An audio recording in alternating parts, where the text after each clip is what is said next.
Bueno, pues primero que nada, muchísimas gracias por la invitación. La verdad es que desde Gire siempre nos da muchísimo gusto poder participar con personal médico, también un poco para el intercambio de ideas, porque pues por acá, por Gire, la mayoría somos abogadas, ¿no? Y muchas veces sí tenemos también como esta limitante de que nos falta un pedacito de la historia o bueno, un pedazote. Entonces siempre es un gusto poder venir a platicar también con ustedes. Por favor, si tienen como alguna pregunta, alguna duda o algo que quieran comentar, sin tema levantan la manita o abren su micrófono y lo atendemos con mucho gusto. Bueno, pues yo soy Jimena, soy abogada de amparo en el grupo de información en reproducción elegida, que pues justo, digo, no sé si todos y todas nos ubican o no, pero es una organización que lleva ya más de 30 años dedicada a trabajar temas de derechos reproductivos, ¿no? La verdad es que principalmente vemos abortos, sobre todo en estos años recientes, pero también acompañamos otros temas como acceso a métodos anticonceptivos, reproducción asistida y en general todo lo que tenga que ver o que tenga relación con reproducirse o no reproducirse, ¿no? Muy particularmente desde el área en la que yo estoy, que es documentación y litigio de casos, nos dedicamos pues justamente a acompañar a mujeres y personas con capacidad de gestar, abortar, pero también a llevar procesos legales en los casos en los que se niega un servicio cuando no se tiene que negar. Y recientemente también hemos estado como impulsando juicios para poder continuar con la despenalización en todo el país, ¿no? Entonces, bueno, yo un poco lo que hago ahora es más desde el litigio, desde los juicios, desde el amparo, ¿no? Que digamos que es mi fuerte, pero también he estado bastante tiempo en acompañamiento, entonces, pues también tengo ahí varias cosas interesantes que platicarles sobre esto. Y pues nada, voy a compartir mi pantalla. A ver, ustedes me dicen si ven, ¿vale?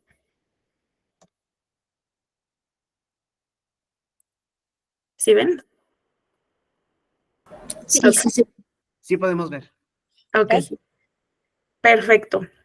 Bueno, pues para poder hablar de aspectos legales del aborto en México, como un punto de partida, tenemos que hablar un poco de cuáles son las leyes que son relevantes en el aborto en México, ¿no?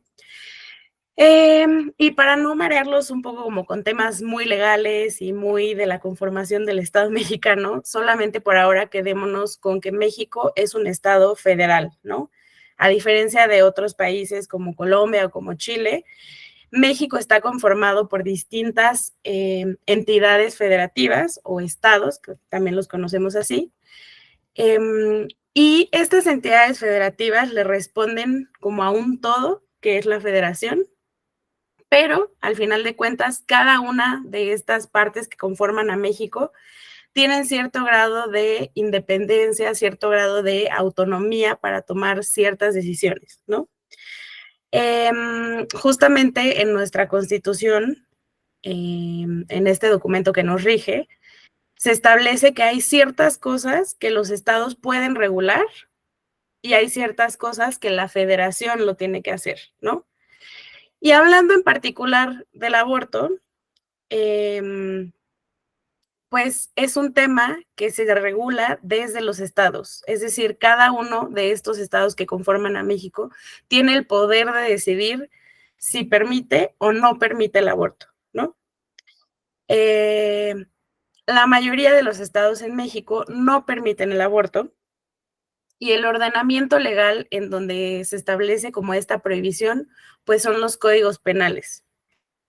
En México tenemos un código penal por cada una de estas entidades federativas y además tenemos un código penal federal, ¿vale?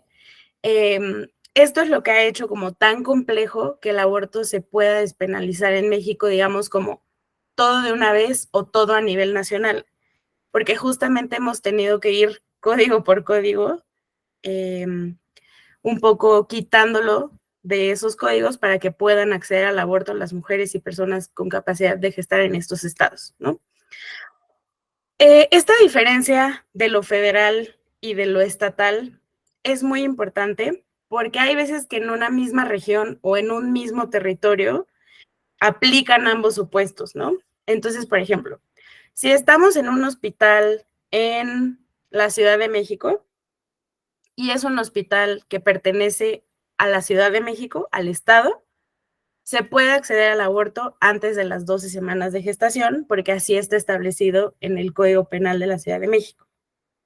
Pero si estamos hablando de un hospital federal en la Ciudad de México, ¿ustedes qué pensarían que aplica? ¿Alguien? El Código Penal Federal. Exacto, aplicaría el Código Penal Federal. Entonces, aunque territorialmente estemos en la Ciudad de México y aunque la Ciudad de México permite el aborto hasta antes de las 12 semanas de gestación, por estar en un hospital federal, aplica el Código Penal Federal, ¿vale? Y como el Código Penal Federal lo prohíbe, entonces las instituciones de salud federales no prestan ese servicio.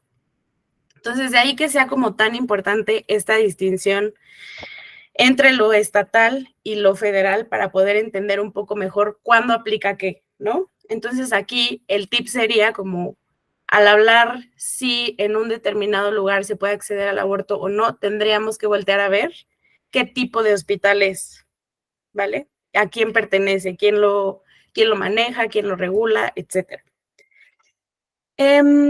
Y pues bueno, además del Código Penal, existen otras normas en las que también se habla de aborto o en las que también el aborto pues tiene mucha relación, ¿no?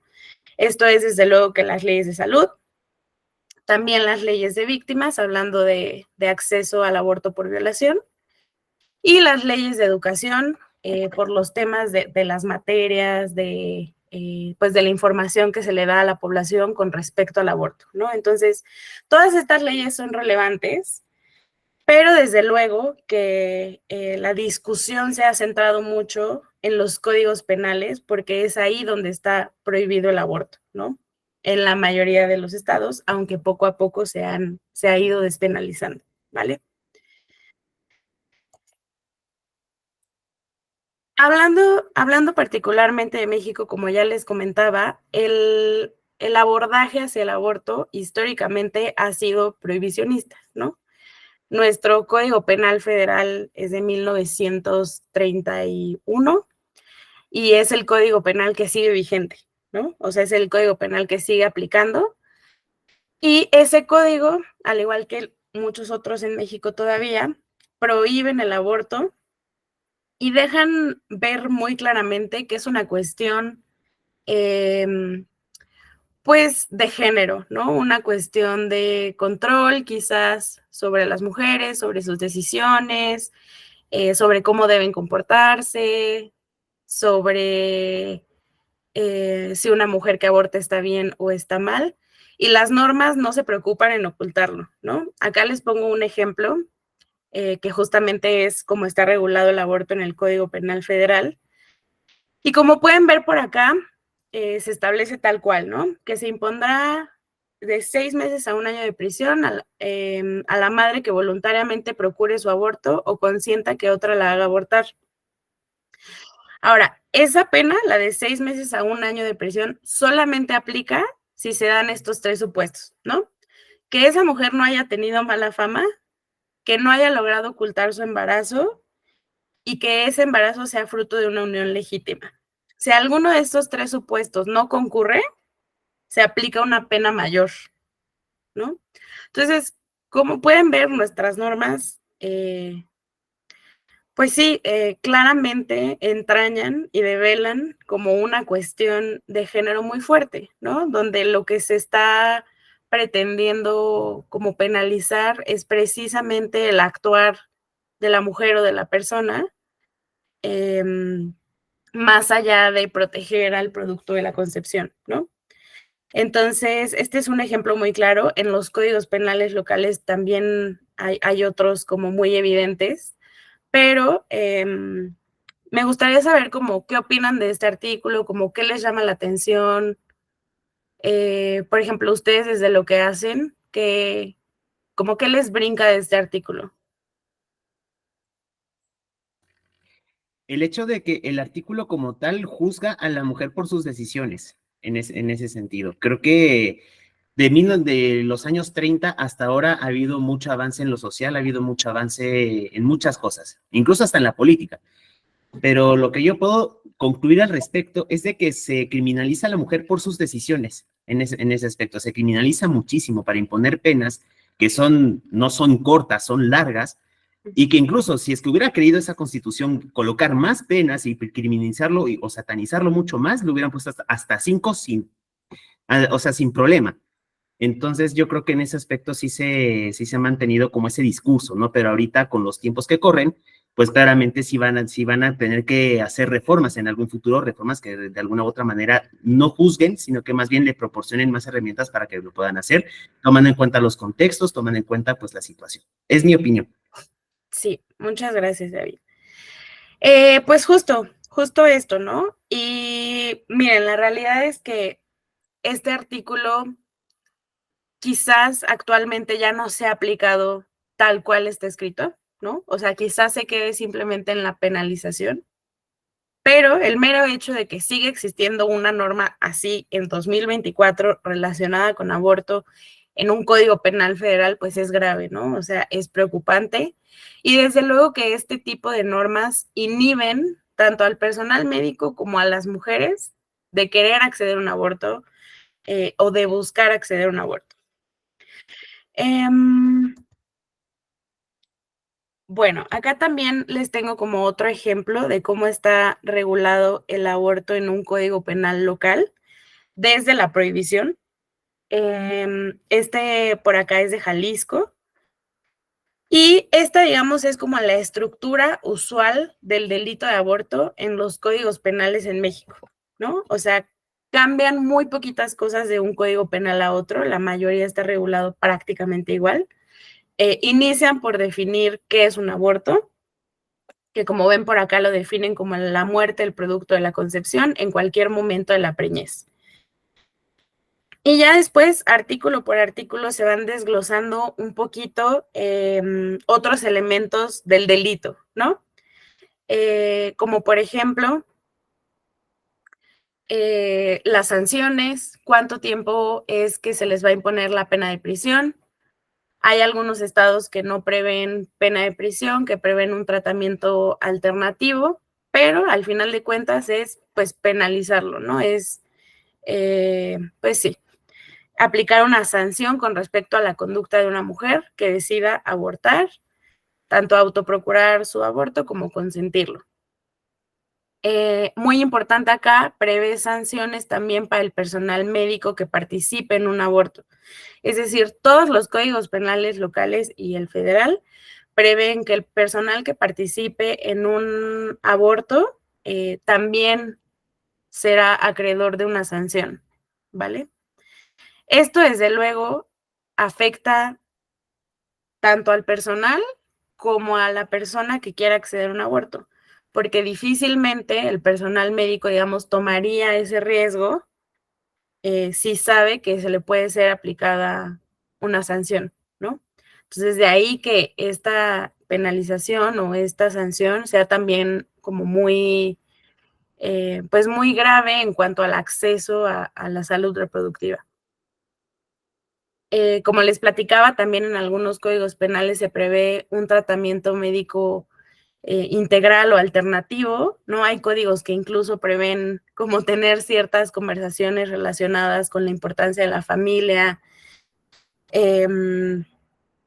y cómo no volver a caer en esta conducta. Es decir, los códigos penales son bastante lesivos, unos más que otros, para las mujeres y las personas con capacidad de gestar que accedan o quieran acceder a un aborto. Y bueno, finalmente, igual todos los códigos penales locales y el federal establecen causales por las que sí se puede acceder al aborto, ¿no? Por las que a pesar de que sea considerado como un delito, o no se les aplica la pena, o en esos casos en particular no es considerado una conducta delictiva. Y depende de cada estado cuáles causales establece y cuáles no. Eso es algo que también está digamos, regulado de manera distinta en cada código penal. Todos los estados tienen prevista la causal por violación, porque además, pues es una causal que está habilitada desde una norma que es la NOM 046. Entonces, bueno, esto como para darles un ejemplo de cómo se ve el aborto en un código penal en México, ¿no? Y pues justo esto que les contaba, ¿no? Sobre el sistema de causales, a pesar de que algunos códigos penales todavía lo prohíben de manera absoluta, es decir, en ningún momento de la gestación, sí existen ciertos supuestos en los que se puede acceder al aborto, ¿no? El primero de ellos, y muy importante, desde luego, que es la causal violación. En México se puede acceder al aborto por violación en cualquier momento de la gestación, es decir, no importa si es primero, segundo o tercer trimestre. Y no es necesario acreditar ningún requisito adicional a la solicitud y a la manifestación de que fue un aborto por violación.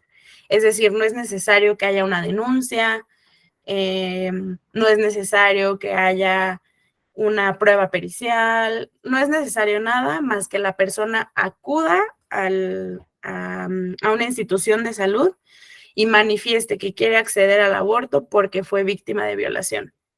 Y el Estado está obligado a prestarlo, ¿no? Y esto tiene fundamento en varios derechos, ¿no?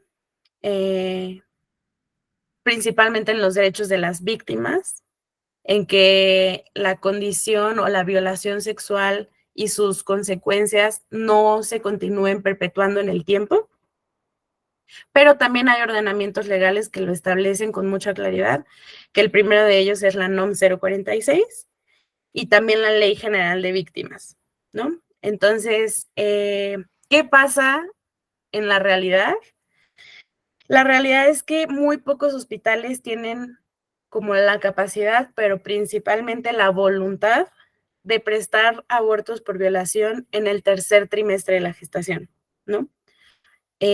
Tenemos muchos casos, por ejemplo, nosotras en Gire, de niñas principalmente, que fueron víctimas de violación y que se enteran que están embarazadas hasta el final del embarazo, ¿no? Hasta que tienen 28, 29 semanas de gestación, buscan acceder al aborto y los hospitales reconocen que tienen ese derecho, reconocen que no debería haber una limitante por cuestión del tiempo, pero también es muy, muy común que nos digan, no tenemos médicos no objetores o no tenemos la infraestructura necesaria para realizar un aborto en el tercer trimestre de la gestación.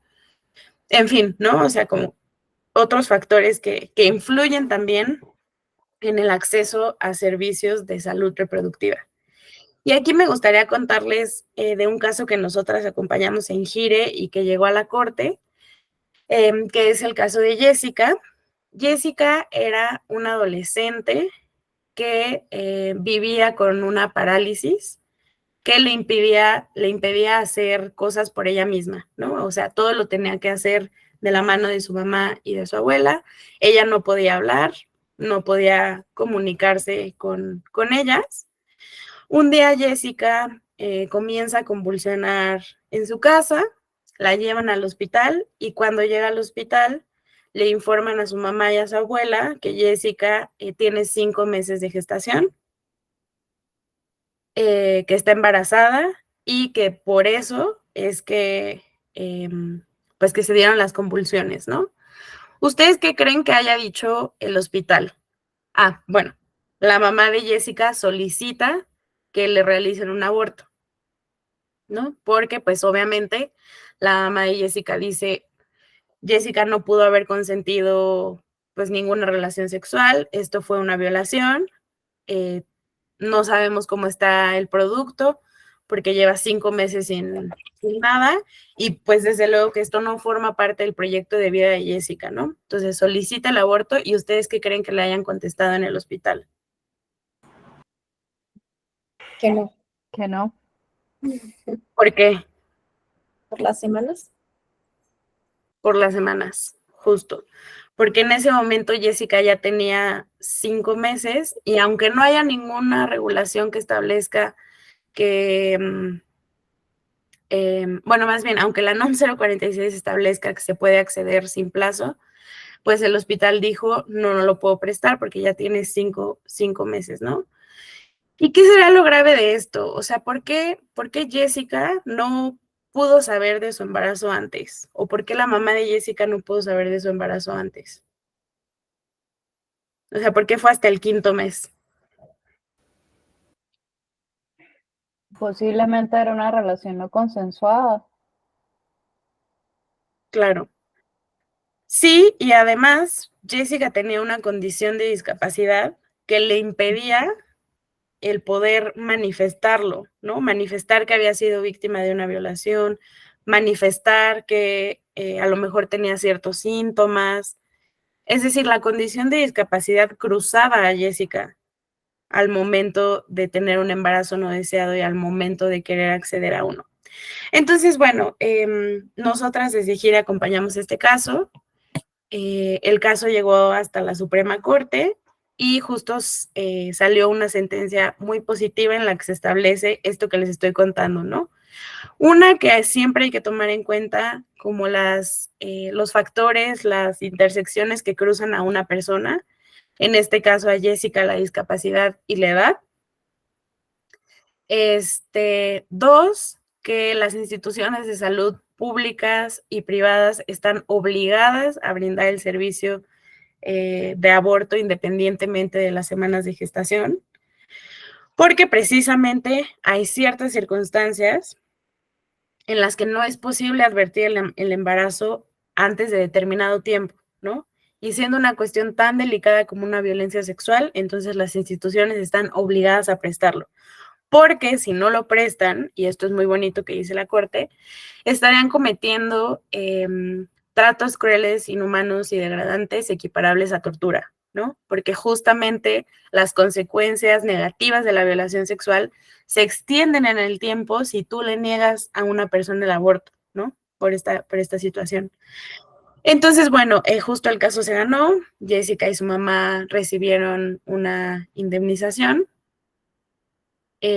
pero desde luego que el caso de Jessica no fue el último que recibimos en el que instituciones de salud negaron aborto por violación, ¿no? Hemos recibido cantidad de casos porque lo cierto es esto que les comentaba, ¿no? Que las instituciones no tienen como los insumos, tanto materiales como humanos, para prestar el aborto en semanas tan altas tan avanzadas del embarazo, ¿no? Esto, desde luego, es una problemática muy grave, considerando además que en México tenemos un alto índice de violencia sexual en niñas y adolescentes, ¿no? Pero bueno, ¿hasta acá alguna duda de la causal violación? No, por mi lado no, muchas gracias. Vale. Igual hay otros supuestos en los que se puede acceder al aborto, e insisto, depende de cada estado. Para saber las causales de cada estado tenemos que consultar el Código Penal de cada estado, pero aquí les estoy poniendo como las que pueden existir, ¿no? Otra que es alteraciones genéticas o congénitas graves en el producto, que aquí, por ejemplo, les puedo platicar que los problemas que enfrentamos usualmente es que los hospitales son muy estrictos y muy, sí, como muy duros en las pruebas de que el producto tenga esas alteraciones genéticas, ¿no? Es decir, no basta como con estos, bueno, ustedes seguramente sabrán mucho más de esto, pero no basta con los indicadores que muchas veces son muy evidentes de que hay como alguna alteración genética, sino que normalmente requieren pruebas muy específicas que son muy caras y que el sector salud no tiene para confirmar que efectivamente hay una alteración genética o congénita en el producto, ¿no? También se puede acceder por causas económicas, esto solamente en Yucatán. Cuando es imprudencial o culposo, es decir, que el aborto se da sin que la mujer haya intervenido o que se lo haya provocado, es decir, un aborto espontáneo. cuando haya un riesgo grave a la salud, que, bueno, acá quiero platicarles igual de otro caso que acompañamos desde Gire, que es el caso de Marisa. Marisa era una mujer que tenía 42 años, cursaba un embarazo, pero ella tenía varios problemas de salud que el embarazo agravaba, ¿no? Tanto de salud física como de salud mental. Ella era derechohabiente del ISSSTE, que es una institución federal. Entonces acude a su hospital, solicita el aborto por riesgo a su salud y el hospital lo somete a un comité de bioética y le niega el aborto, ¿no? Igual Marisa llega con nosotras acompañamos el caso, lo llevamos hasta la corte y un poco lo que argumentábamos nosotras es que el riesgo a la salud no tiene que ser grave para poder acceder al aborto y que no solamente la salud física tiene que ser tomada en cuenta, sino también la salud mental, ¿no? La Corte resolvió igual de manera favorable y dejó un gran precedente en tema del aborto como un servicio de salud. Justamente establece que el Estado tiene obligaciones de procurar el bienestar, la salud de las mujeres y las personas con capacidad de gestar. Sí, Gaby, dime. Muchas gracias. Me entró una pregunta en el tema, digamos, de no solo de que afecte ver su parte física por X o Y antecedente que pueda llegar a tener la madre, sino que en muchos de los casos, digamos que podemos llegar a ver nosotros es tema que afecta a temas de salud mental. Mi pregunta en este caso es, ¿esto requiere algún tipo como de certificación? Es decir, le podríamos nosotros decir al paciente, ven, o digamos por el área de psicología, que acá tenemos a varios psicólogos, ven, recibió esta paciente una atención, está efectiva, no sé, afectada por X o Y razón, su salud mental se está viendo afectada, este tipo de cosas, digamos, de certificados, o hay algún tipo de requisito que avale, digamos, como venga, sí, se le está afectando su salud mental, se le puede dar el servicio de aborto o no necesariamente, o puede llegar la mujer a decir, venga, no, tengo problemas, me está generando mucha ansiedad, X o Y, no quiero tener el niño, ya hace parte como un problema de salud mental. Para acceder en instituciones públicas. Sí. Mira, acá el problema es que siempre queda como al arbitrio de la persona que la atienda, ¿no? Digamos que en un deber ser, sí, tendría que ser suficiente con que la persona lo manifieste. O sea, incluso en este precedente la Corte nos dice, cada persona tiene una concepción distinta de bienestar, ¿no? O sea, no tenemos por qué meternos en qué considera una persona bienestar y lo que otra lo considere, ¿no? Si tú consideras que bienestar es no estar embarazada, eso es suficiente para que puedas acceder al aborto. Eso dice la Corte, ¿no? Es una sentencia muy buena, la verdad, en términos de derecho a la salud, pero lo que dice la Corte y lo que hace el personal médico de las instituciones de salud pública están muy alejados, ¿no? Entonces, lo que yo te diría es como, no es usual que simplemente con un dictamen o con un algo psicológico se pueda acceder al aborto por salud físico-mental, ¿no?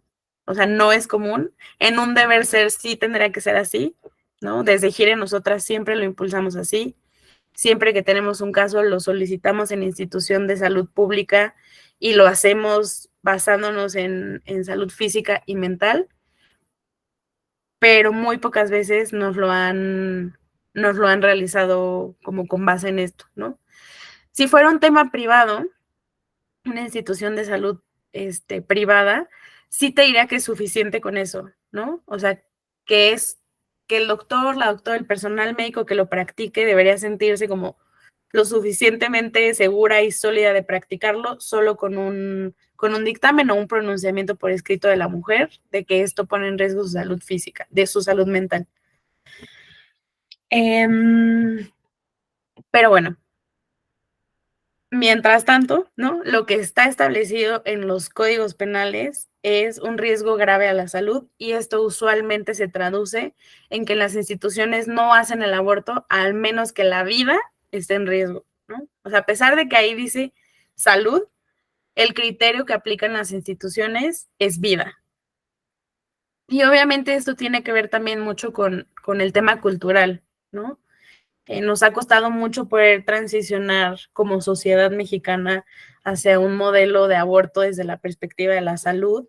Siguen involucrados muchos temas religiosos, muchos temas morales, y eso es también lo que nos ha como impedido avanzar, ¿no? Muchas veces tenemos legislación sólida, como en casos de violación, como en este tema de salud que tenemos esta sentencia tan buena, o sea, lo legal, digamos, está muy sólido, pero en la práctica el personal médico sigue tomando sus decisiones de manera independiente de lo legal y pues vivimos como en esa impunidad también de que no pasa nada, ¿no? Pero bueno, también está la causal de peligro de muerte y la inseminación artificial no consentida. Acá les ponemos como esta preguntita de aborto legal y voluntario, porque en México el aborto voluntario es el aborto por violación, o sea, sí se conoce, digamos, la interrupción voluntaria del embarazo es cuando es por violación y la interrupción legal es cuando no hay ninguna causal, ¿no? Cuando es, digamos, por mera voluntad de la mujer. Y pues acá les pongo un poco de cómo ha sido el desarrollo en México de los estados que han despenalizado, ¿no? La primera entidad en despenalizar fue la Ciudad de México, que lo hizo de manera parcial, es decir, hasta antes de las 12 semanas de gestación. Luego en el 2018, es decir, 11 años después, fue la segunda entidad federativa en despenalizar, que fue Oaxaca, también lo hizo de manera parcial.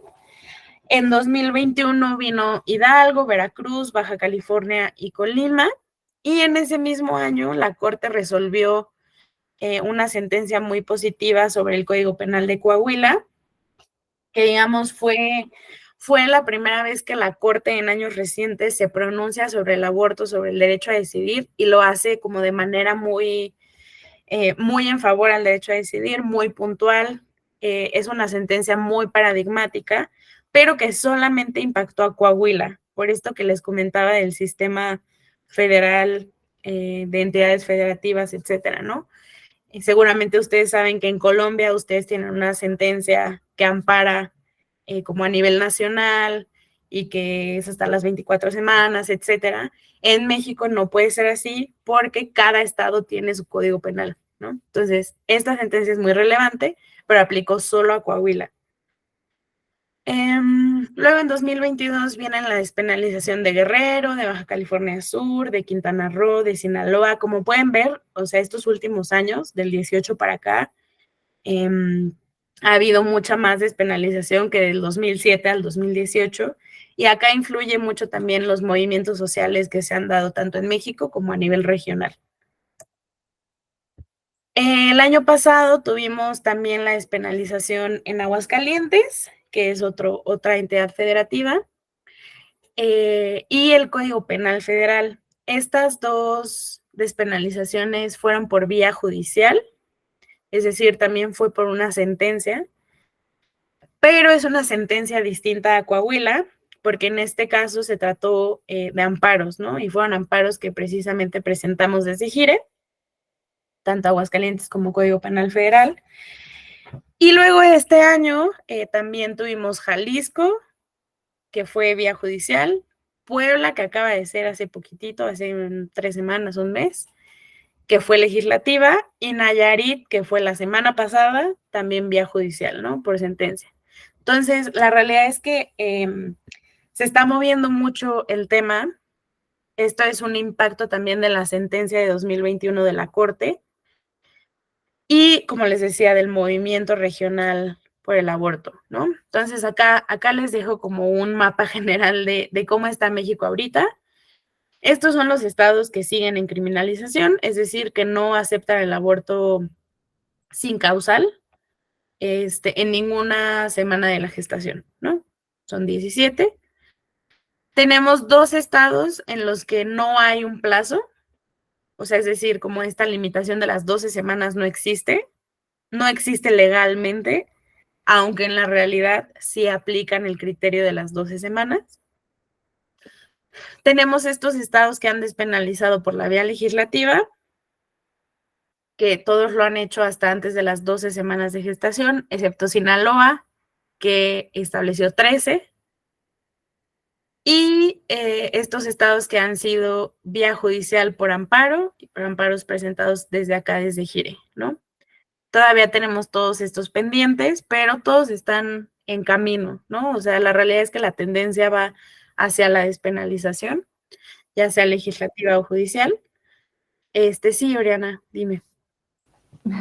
Perdón, Jimena. No, no Tengo una duda porque comentabas hace unos minutos que en el caso que haya penalización, digamos, puede haber penalización para la mujer y para el profesional de salud que haga esa, digamos, esa indicación. Pero viendo esto me surge una duda y es, digamos que nosotros hacemos atenciones virtuales y resulta que la doctora Gaby está en Ciudad de México y la paciente está no sé, en Campeche o en Chiapas. ¿Qué rige allí? ¿Dónde está la paciente o dónde está el médico? ¿Ustedes hacen la asesoría para abortar con medicamentos o para ir a instituciones de salud? No, o sea, nosotros damos todo nuestro servicio es virtual y nosotros tenemos un consultorio, pero es un consultorio de telemedicina. Entonces, a veces sí, pues dependiendo de la necesidad y tomando esto en cuenta, pues podemos hacer la formulación. Pero entonces allí me queda la duda de, digamos que en el Código Penal que regiría, dónde está la persona o dónde está este consultorio. Para la persona que está abortando, regiría donde está ella, ¿no? Para ustedes no veo mayor tema de responsabilidad, ¿no? O sea, para ustedes como personal que le está asesorando desde otro lado, no veo mayor tema de responsabilidad. Usualmente es para médicos que participen y sí está concebido como una participación muy física, digamos, ¿no? O sea, que practiquen el aborto, no tanto que asesoren o que receten. Sí, digamos que en esos casos no habría tema.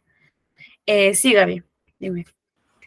Entonces, como para fines prácticos, nosotros, digamos, si llegamos a recibir un paciente de Chiapas o Chihuahua, no habría ningún tema a nivel legal para los doctores que formulan los medicamentos y lo asesoran si la paciente lo está, digamos, ejerciendo bajo nuestra asesoría o que salga nuestra cédula profesional y nuestro nombre en la receta médica. No, sin ningún tema. Sin ningún tema. Incluso a partir de la sentencia de Coahuila de 2021, el simple hecho de abrir una carpeta de investigación por aborto, ya sea en contra del personal médico o de la mujer, incluso en los estados donde está prohibido por el Código Penal, o sea, digamos, no se pueden abrir carpetas de investigación, ¿no? Okay. Yo sé que esto es bastante confuso, ¿no? O sea, como en términos de que el Código Penal dice una cosa y la Corte ha dicho otra y estamos como en ese vacío en medio. Pero lo cierto es que no se pueden abrir carpetas de investigación por aborto, ¿no? Y quien lo haga tiene como consecuencias jurídicas por abrirlo, ¿no? Entonces, también esto que lo tengan como muy en cuenta, tanto para las mujeres que asesoran, por si eventualmente tienen que acudir a un hospital, ¿no? Que sepan que no se les puede criminalizar por estar en un aborto en transcurso o por haber abortado, etcétera, ¿no? Okay. Bueno, justo acá les pongo como el número de códigos penales que admite cada causal, ¿no? O sea, por violación 31, alteraciones genéticas 17, causas económicas 2. Les digo, depende mucho de cada estado. Y en donde se puede acceder hasta antes de las 12 semanas sin causal en 16 estados, ¿no?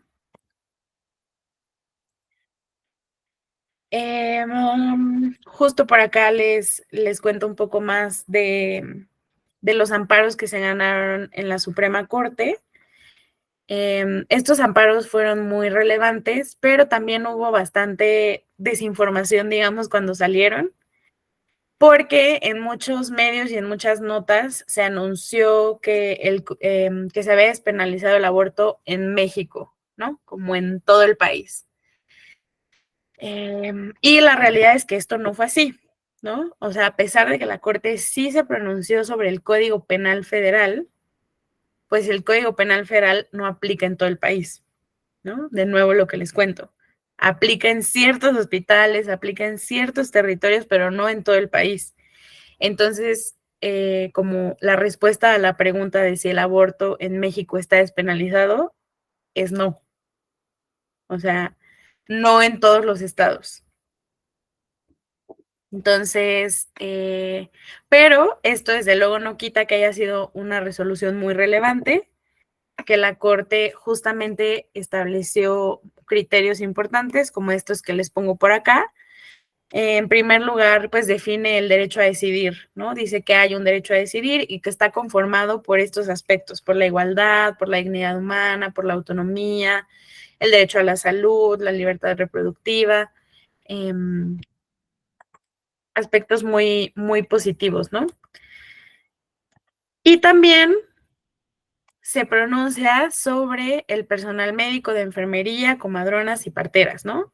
Y la Corte lo dice como muy claramente que la criminalización al personal médico que participe en un aborto es inconstitucional, limita el derecho a decidir, porque precisamente genera un ambiente y un efecto discriminatorio, estigmatizante y en el que el personal médico se siente inhibido a participar en un aborto por miedo a ser penalizado, ¿no?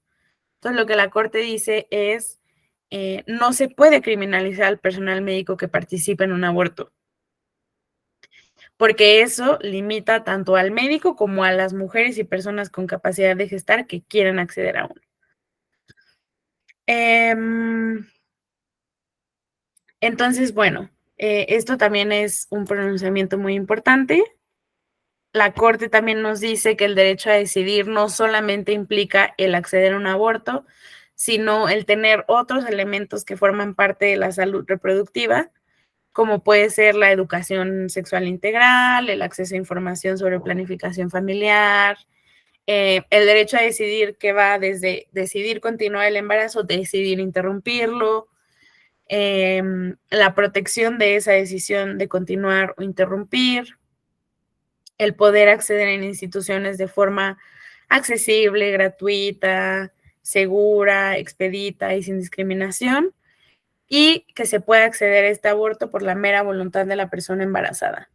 Entonces, les insisto, ¿no? Tenemos una corte que tiene muy buenos criterios con respecto al aborto, con respecto al acceso al aborto por causales y en general el acceso al aborto, pero de ahí a la práctica hay muchos retos que enfrentamos, ¿no? Y pues justo esto es lo que les pongo acá. Un reto muy importante que enfrentamos es el número de semanas.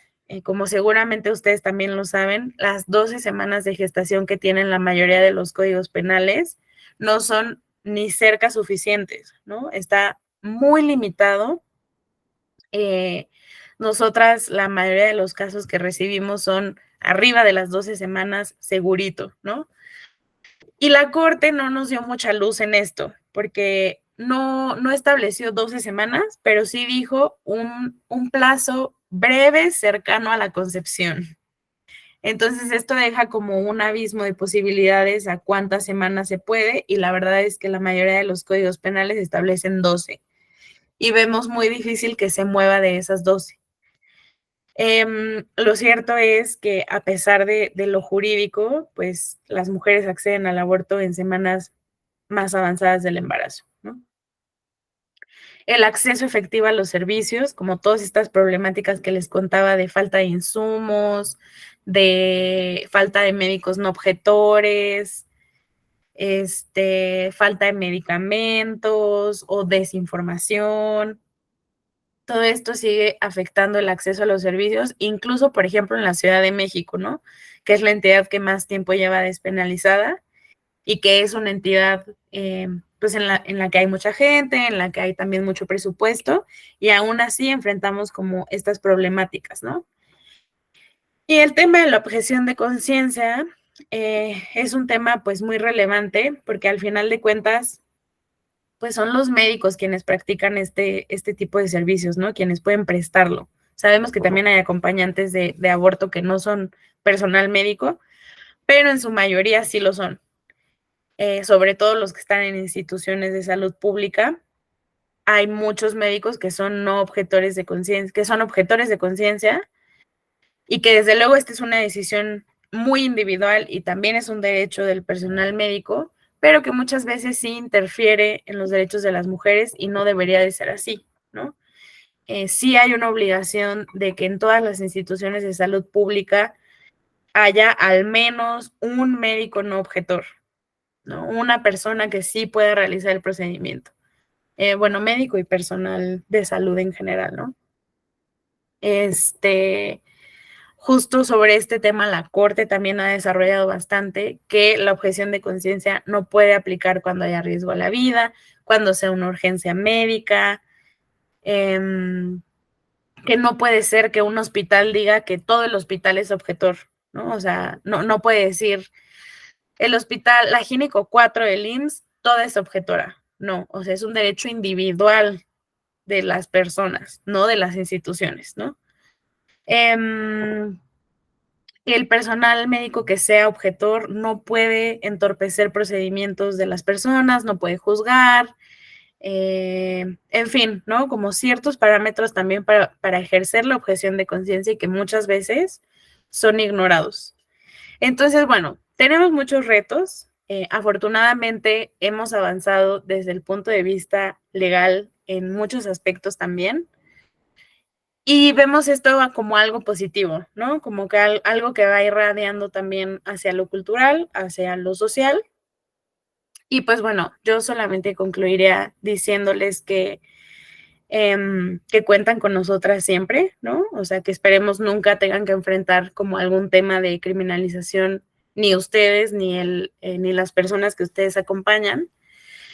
Pero en caso de que sea así, pues justamente desde Gire tenemos un equipo legal como preparado y capacitado para poder enfrentar estas situaciones, que además, como ya les comentaba, no tendrían por qué suscitarse, ¿no?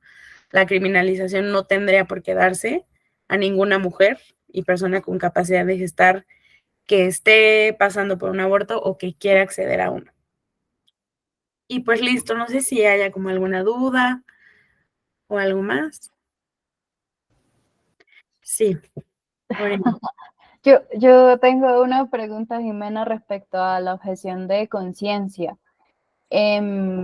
Digamos que no nos ha pasado mucho en México, pero por ejemplo aquí en Colombia sí hemos tenido, sobre todo relacionado a temas religiosos médicos pues que se identifican como objetores de conciencia, pero lo que hemos revisado acá en Colombia de nuevo es que eso es algo como relativo, ¿no? Si el médico quiere ser totalmente objetor de conciencia, debería como tener algo por escrito que diga que es objetor de conciencia, porque finalmente negar una interrupción voluntaria del embarazo, pues en muchos casos pudiera relacionarse o pudiera considerarse como una obstrucción a ese derecho a la salud de esa mujer. Entonces, mi pregunta es, ¿en México basta con decir yo soy objetor de conciencia o digamos que la ley menciona algo adicional de qué va a hacer esta persona pues, para poder considerarse objetor de conciencia?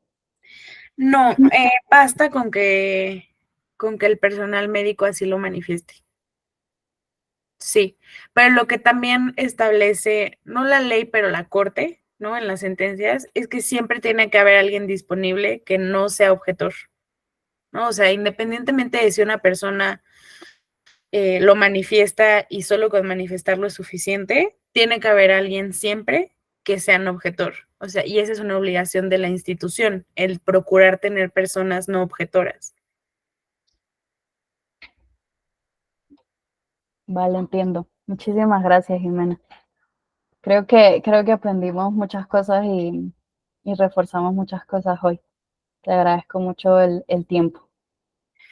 No, a ustedes, espero haber sido de ayuda. Igual si quedó como alguna duda o algo más en que yo pueda ayudarles, pues con mucho gusto tienen mi correo y por ahí nos andamos escribiendo. Muchísimas gracias. Mira, una última pregunta súper rápida. Sí, claro. A fines prácticos, así como en la consulta de nosotros del día a día. Si tenemos una paciente que, digamos, por X o Y razón no podemos darle una asesoría de aborto por medicamento y requiera hacer, digamos que, y remitirla a una institución, ¿hay algún tipo como de ruta o que tú nos recomiendes desde tu práctica, desde tu vivencia, a dónde remitirlas, darle cierto tipo como de consejos? Por lo que estoy, o lo que te entendí es que dependiendo si se acude a un hospital público o privado, va a cambiar como que la prestación del servicio. ¿Sí te entendí bien? Entonces, ¿tú cómo me podrías o nos podrías dar como un tip ahí de qué o cómo remitir o cómo hacer esa ruta de remisión de los pacientes? Pues para que no haya como, para no entorpecerles el rollo, ¿no? Porque pues entendemos que no es un proceso fácil, que no queremos hacerlo difícil, entonces, como para tener esa como información. Claro, pues mira, creo que justo la ruta sería como establecer, ¿no? O sea, ¿es un aborto sin causal o es un aborto con causal? ¿No? Si es un aborto con causal, ¿qué causal? Digamos que es violación, ¿no? Ahí como la ruta sería hacer una solicitud por escrito, literal, dirigiéndola al director del hospital y diciendo, fui bajo protesta de decir verdad, manifiesto que fui víctima de violencia sexual y requiero acceder al aborto, ¿no? Y con esa solicitud llevarla al hospital y con eso tendría que acceder, ¿no? Si fuera por un tema de salud, pues lo mismo, ¿no? Tanto física como mental. Manifiesto bajo protesta de decir verdad que mi salud física está en riesgo, si hay algún estudio que lo adjunten,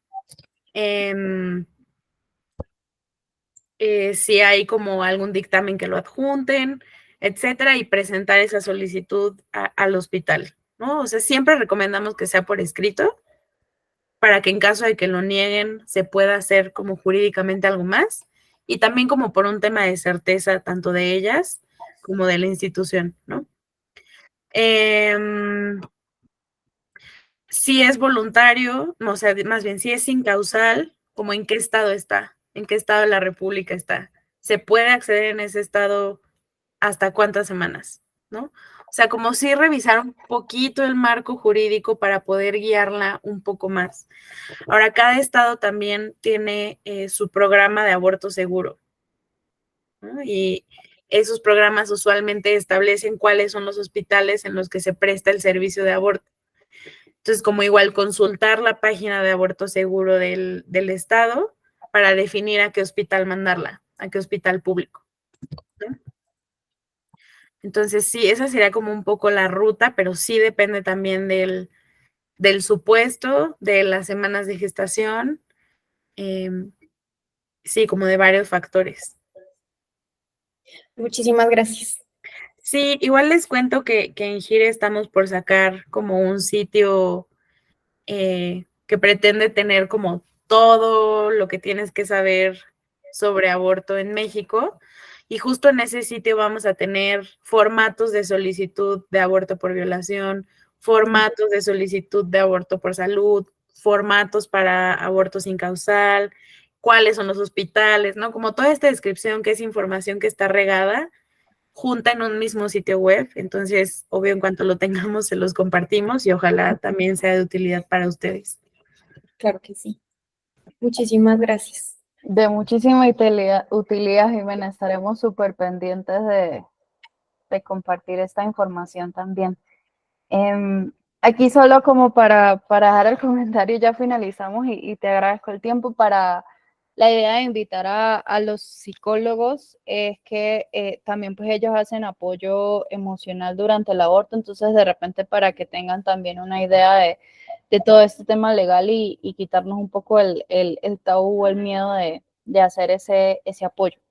Eso era lo que quería completar, pero te agradezco mucho, Jimena. Si gustas que te enviemos esta grabación, pues te la podemos enviar y nada, estaremos súper pendientes. Igual si ustedes tienen un caso que nosotros podamos apoyar, también te puedo regalar el enlace del el dominio, la liga que utilizamos y estamos súper atentos. Ay, perfecto. Sí, muchísimas gracias. Bueno, Muchas gracias. hasta luego. Chao. Hasta luego, gracias.